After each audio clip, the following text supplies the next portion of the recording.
David Wood being the annoying drama queen and attention seeker that he is talking about in his community post somebody named Faraz Parvez. I hope I'm saying that name right.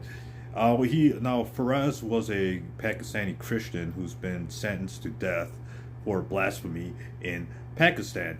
Now the question really arises because I know where David Wood is going with this. He's going to blame Islam. He's going to say, "Well, that's Islam," because the reason why Pakistan is going after Faraz for our is sentencing him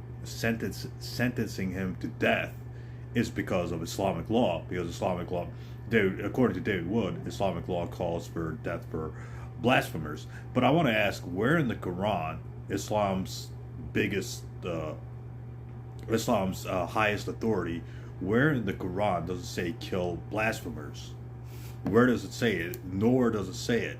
So Islam does not call for the killing of people who blaspheme against Allah or the Prophet Muhammad, etc. Now, which holy book actually calls for the death for blasphemies, for the death of blasphemers, people who blaspheme God and the prophets and the holy scriptures, the Bible, etc.? You guessed it, the Bible. The Bible actually calls for the death of blasphemers. And how do we know this? By reading Leviticus chapter 24, verse 16. Leviticus 24, chapter 24, verse 16 says, "Anyone who blasphemes the name of the Lord must be put to death. The entire assembly must stone him, whether an alien or a native born. When he blasphemes the name, he must be put to death."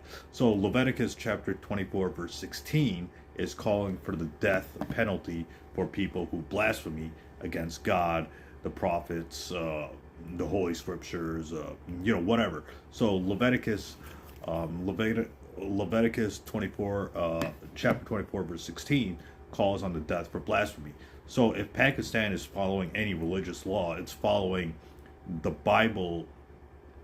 Pakistan is actually following the biblical laws and not Islamic laws, because Islamic laws have nothing about killing blasphemers, but the Bible, the Old Testament, the Bible calls for death for blasphemers in Leviticus 24, chapter 24, verse 16. So Pakistan is following the Bible or the biblical law, as opposed to, and it's not following Islamic law in regards to killing blasphemers. So David Wood needs to condemn his Bible, which calls for the death for blasphemers, and that's the only holy book that calls